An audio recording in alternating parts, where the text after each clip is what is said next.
Well, hello there, folks. Laura here from Fruit Time and Garden.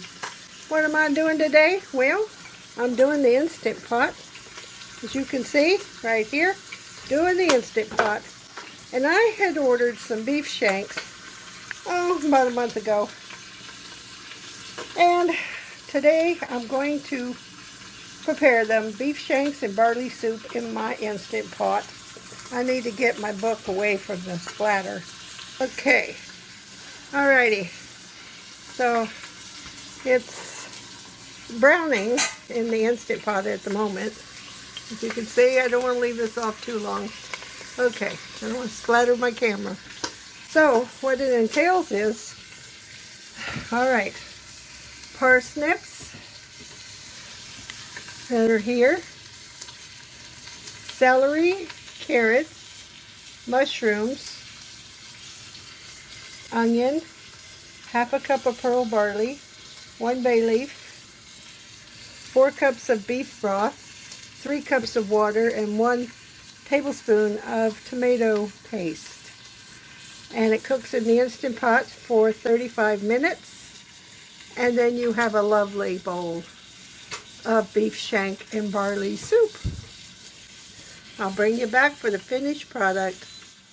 So you remove the braised shanks, and that's the end of the 5 minutes for the saute the vegetables that I showed you previously. Now you add the beef broth. Okay, that's 4 cups of beef broth and 3 cups of water. Now we need a bay leaf and half a cup of pearl barley. Mix that up and put the beef shanks back into the pot gently. And there we go. The beef shank is in there.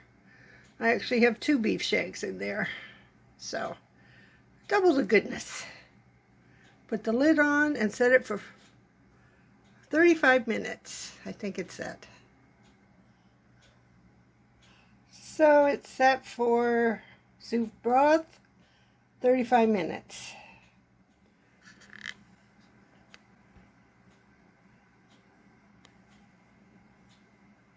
Looks real good.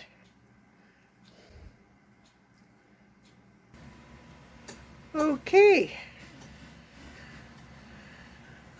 It is cooked and ready to eat. Doesn't that look delicious? Yes, indeed. With an old black and white movie that I'm watching, phone call from a stranger.